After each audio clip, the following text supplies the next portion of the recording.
संपूर्ण श्री शिव महापुराण कोटिरुद्र संहिता अध्याय 23. काशी आणि विश्वेश्वर महिमा. ऋषी म्हणाले, सूतजी, आता परमपवित्र काशीचे आणि ज्योतिर्लिंगाचा महिमा कृपया सांगावा. सूत म्हणाले, पूर्वी पार्वतीने हा प्रश्न शिवजींना विचारला होता. त्यावेळी शिवजी म्हणाले, वाराणसी हे माझे गोपनीय असे क्षेत्र आहे. सर्व प्राण्यांना मुक्ती देणारे हे तीर्थ आहे. या ठिकाणी सिद्धगण माझ्या व्रतांचे आचरण करतात. भोग मोक्षरूपी फळ देणाऱ्या आणि वेदांनी प्रतिपादन केलेल्या त्या महायोगाचे नाव पाशुपत आहे. माझे भक्त आणि माझे तत्व जाणणारे मुक्त असतात. त्यांना कोणत्याही तीर्थाला जाण्याची आवश्यकता नसते. या नगरीत ज्या कोणाला मृत्यू येतो त्याला मोक्ष मिळतो. कोणत्याही प्राण्याला जरी मृत्यू आला तरी मोक्ष मिळतो. नैमिषारण्य इत्यादी सर्व तीर्थांमध्ये काशी ही नगरी श्रेष्ठ आहे. म्हणून हिला अविमुक्त असे म्हणतात. ज्याप्रमाणे धर्माचे सार सत्य आहे आणि समता हे मोक्षाचे सार आहे, त्याप्रमाणे काशी हे सर्व तीर्थांचे सार आहे. काशी येथे वास्तव्य करून जो साधना करतो त्याला सायुज्य मुक्ती प्राप्त होते. ब्रह्मा, विष्णू, ऋषी, मुनी हे सर्वजण इथे राहून माझी मनोभावे उपासना करतात. योगी अनेक जन्म घेतात आणि शेवटी त्यांना मोक्ष प्राप्ती होते. परंतु इथे निवास करून देह ठेवणाऱ्यास भक्तास एकाच जन्मात मुक्ती प्राप्त होते. या काशी क्षेत्रात भक्तांनी अनेक लिंग स्थापन केली आहेत. या सर्व लिंगाचा महिमा अगाध आहे. मनुष्य जे काही कर्म करतो त्याची फळे त्याला भोगावी लागतात. शुभ कर्मामुळे स्वर्ग लाभतो आणि अशुभ कर्मामुळे नरक प्राप्त होतो. शुभ अशुभ कर्म समसमान असतील तर मनुष्य जन्म प्राप्त होतो. कर्मकांडामध्ये संचित, क्रियमान आणि प्रारब्ध ही 3 प्रकारचे कर्म बंधनात टाकणारे आहेत. पूर्वजन्मी केलेल्या कर्मांना संचित म्हणतात. या जन्मी केलेल्या कर्मांना क्रियमान म्हणतात आणि शरीराने फळरूपाने जे भोगले जाते त्यास प्रारब्ध म्हणतात. यातील संचित आणि क्रियमान सत्कर्माने क्षय पावते. प्रारब्ध हे भोगूनच संपवावे. काशी येथे 3 कर्मांचा क्षय होतो. यासाठी हे परम पवित्र तीर्थक्षेत्र आहे. जो काशीला येऊन गंगेत स्नान करतो त्याचे संचित आणि क्रियमान नाहीसे होते. परंतु प्रारब्ध भोगल्याशिवाय संपत नाही. म्हणून तो येथे मृत्यू पावला तरच त्याचा क्षय होतो. कामना आणि फलाशा उद्देशाने प्रयागक्षेत्रात राहून मृत्यू आला तर पुनर्जन्म नाही. ऋषींनो, अशा प्रकारे काशी क्षेत्राचे महत्त्व महान आहे. अध्याय 24. गौतम ऋषींची साधना. सूत म्हणाले, ऋषींनो, आता मी तुम्हाला त्र्यंबकेश्वर ज्योतिर्लिंगाचा महिमा सांगणार आहे. महर्षी व्यासांकडून जे श्रवण केले ते आता तुम्हाला सांगत आहे. पुरातन काळी गौतम नावाचे महाऋषी होऊन गेले. त्यांची पत्नी अहिल्या धर्माचे आचरण करणारी होती. एकदा त्या प्रांतात पाऊस पडला नाही, त्यामुळे धान्य उगवले नाही. झाडे वेली गळून पाडल्या. त्यामुळे तेथे राहणारे ऋषी मुनी लोकही हे क्षेत्र सोडून निघून गेले. तसेच पशु पक्षीही निघून गेले. गौतम ऋषींनी कठोर साधना करून वरुणाला प्राप्त करून घेतले. वरुणाने त्यांना वर मागायला सांगितला. गौतम ऋषी म्हणाले, येथे जलाचा वर्षाव व्हावा हेच वरदान द्यावे. वरुणाने गौतम ऋषींना एक खड्डा खणायला सांगितला आणि तेथे पाणी लागले. हे पाणी कधीही संपणार नाही असे सांगितले.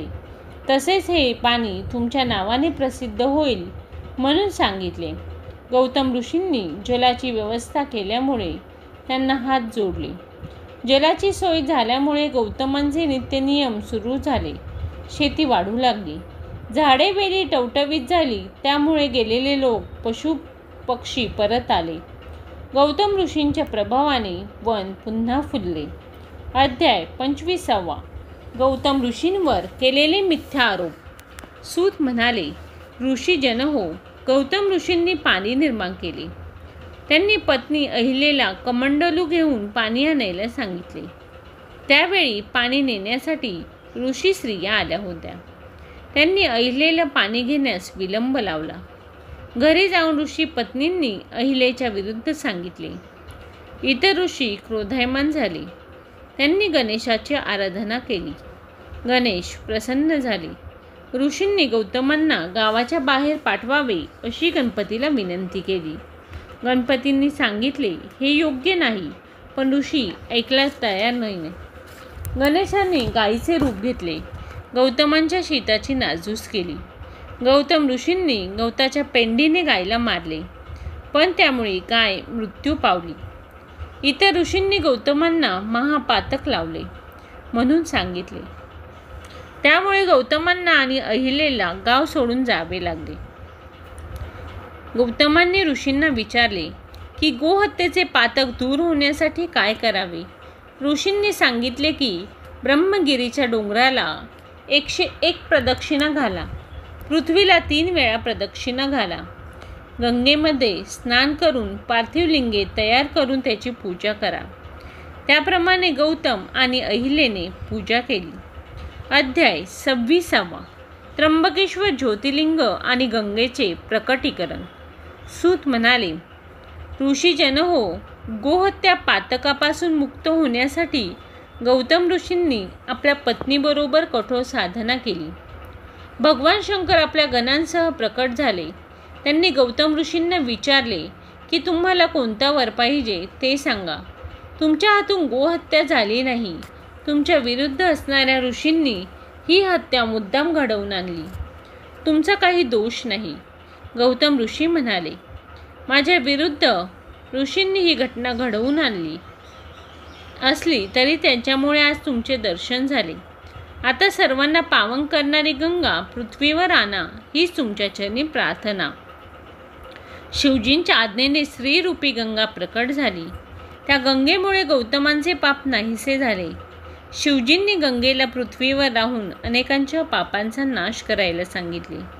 त्यावेळी गंगा म्हणाली, या स्थानी शिवजी आपण अंबिकेसह राहणार असाल तर मी इथे राहायला तयार आहे.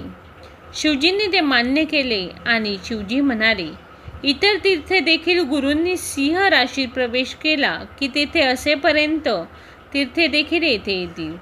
सिंहस्थ पर्वाला सर्व तीर्थ येथे येतात. गौतम ऋषींनी प्रार्थना केल्याप्रमाणे शिवजी आणि गंगा तेथे राहिली. ते म्हणजेच त्र्यंबकेश्वर हे गोदावरीच्या काठावर आहे. अध्याय 27. ऋषींना द्वेषाचे प्रायश्चित्त. ऋषींनी विचारले, सूतजी, गंगेची आणि गौतमीची उत्पत्ती कशी झाली? गौतमांच्या विरुद्ध वागणाऱ्या ऋषींना कोणती शिक्षा मिळाली? सूत म्हणाले, गंगा ब्रह्मगिरीवरून उगम पावली. गौतमांनी स्नान केले, ते पवित्र झाले.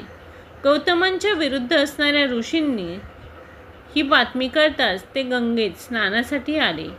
त्यावेळी गंगा गुप्त झाली. त्यावेळी आकाशवाणी झाली, कोणाबद्दल द्वेष धरू नका. तुम्ही गौतमाबद्दल द्वेष धरला.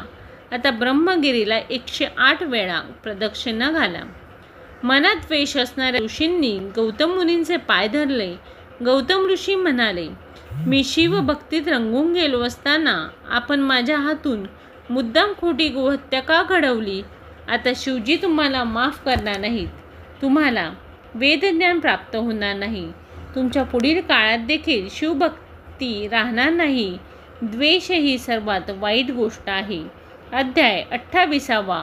वैद्यनाथेश्वरचा महिमा. सूत म्हणाले, आता मी तुम्हाला वैद्यनाथेश्वर ज्योतिर्लिंगाचा महिमा सविस्तर सांगतो. लंकेचा राजा रावण होता. त्याने कैलास पर्वतावर जाऊन शिवजींची कठोर साधना केली. तेथून तो हिमालयाच्या दक्षिणेस असलेल्या सिद्धिदायक महारण्यात आला. पुन्हा तेथे तपश्चर्येला प्रारंभ केला. उन्हाळ्यातही तो पंचाग्नी साधना करत होता. शेवटी काय करावे हा प्रश्न निर्माण झाला. रावणाने विचार केला, आपले मस्तक तोडून शिवजींच्या चरणी अर्पण करावे. त्यावेळी शिवजी रावणासमोर प्रकट झाले. रावणाला अतिशय आनंद झाला. रावण हात जोडून म्हणाला, महादेवजी, तुम्ही माझ्यावर प्रसन्न असाल तर माझी एक इच्छा पूर्ण करा. तुम्ही माझ्याबरोबर लंकेला या. रावणाची इच्छा ऐकून शिवप्रभू म्हणाले, माझे निवासस्थान सोडून मी तुझ्याकडे येऊ शकत नाही, परंतु माझे आत्मलिंग मी तुझ्याकडे देतो, ते तू घेऊन जा. ते आत्मलिंग जाताना कुठेही खाली ठेवू नको. तसे झाले तर तू जेथे ते आत्मलिंग ठेवशील तेथे ते स्थित होईल. हा विचार तुला मान्य असेल तरच आत्मलिंग घेऊन जा. रावणाने सांगितले की मी आत्मलिंग कुठेही ठेवणार नाही, लंकेला जाऊन ते स्थिर करेन. रावणाने ते आत्मलिंग घेतले आणि तो लंकेकडे निघाला. शिवजींच्या मायेमुळे त्याला लघुशंका आली. आता काय करावे असा प्रश्न पडला. त्याने आजूबाजूला पाहिले. त्याला एक छोटा मुलगा दिसला.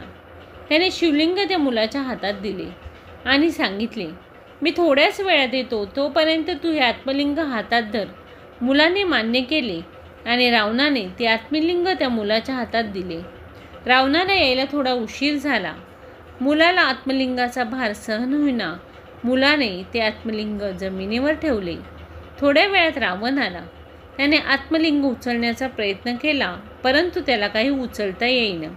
रावण लंकेला गेला आणि पत्नी मंदोदरीला सर्व वृत्तांत सांगितला. शिवलिंग जेथे ठेवले होते तेथे देवदेवता आणि ऋषीमुनी आले. त्यांनी शिवलिंगाची प्रेमाने पूजा केली आणि त्याचे नाव वैद्यनाथ असे ठेवले. इकडे रावण अधर्माने वागू लागला, सज्जनांना त्रास देऊ लागला. एके दिवशी नारद मुनी रावणाकडे आले आणि म्हणाले, हे लंकेच्या राजा, तुला वरदान लाभले आहे. तुझी अफाट शक्ती दाखवण्यासाठी तू कैलास पर्वत हलवून दाखव. रावण कैलास पर्वत हलवला गेला. त्यावेळी शिवजी म्हणाले, रावणा, तुला आता क्षमा नाही. लवकरच तुझे सामर्थ्य पूर्णपणे नाहीसा करणारा वीर पुरुष पृथ्वीवर जन्माला येईल. त्याप्रमाणे प्रभू रामचंद्रांनी पृथ्वीवर अवतार घेतला आणि रावणाला ठार केले. इकडे वैद्यनाथची पूजा अर्चा करून अनेक भक्तजन पूजा करू लागले. अध्याय 29. दारुका वनातील राक्षसांचा लोकांना उपद्रव. सूत म्हणाले, आता मी तुम्हाला शिवजींच्या नागेश नामक ज्योतिर्लिंगाचे आविर्भाव कसे झाले ते सांगतो. पूर्वी दारुका नावाची एक राक्षसी निर्माण झाली होती. तिला पार्वतीकडून वर मिळाला होता, त्यामुळे तिला अतिशय गर्व झाला. दारुकाचा पती दारुक हा होता. तो महान शक्तिशाली होता. तो ऋषीमुनींचा द्वेष करत त्याने अनेक आश्रम उद्ध्वस्त केले आणि सर्वांना त्रास देऊ लागला. दारुक आणि दारुका पश्चिम समुद्राजवळ एका निसर्गरम्य जागेत राहत होते. त्यांचा त्रास सहन न झाल्यामुळे काही लोक और्य ऋषींना शरण गेले. ते म्हणाले, और्य, आम्हास राक्षस फार त्रास देत आहे, तरी त्यांच्यापासून तुम्ही आमचे संरक्षण करा. और्य यांनी ते गाढवाने ऐकले आणि सर्वांना आधार दिला. त्यावेळी देवांनी राक्षसांवर हल्ला केला. सर्व राक्षस घाबरले आणि दारुकाला शरण गेले. दारुक म्हणाला, घाबरू नका, आपल्या दुसऱ्या जलाशयाजवळ राहण्यात जाऊया. त्याप्रमाणे सर्वजण दुसऱ्या जलाशयाजवळ राहायला गेले. राक्षस तेथे लोकांनाही लुटत होते. एके दिवशी एका नावेतील लोकांना लुटले. त्यामध्ये सुप्रिय नावाचा एक वैश्य होता. तो शिव आराधना करत होता. त्याने सर्वांना शिव आराधना शिकवली. राक्षसांनी सर्वांना तुरुंगात घातले. वैश्याची आराधना शिवापर्यंत पोहोचत होती. अध्याय 29 समाप्त. धन्यवाद.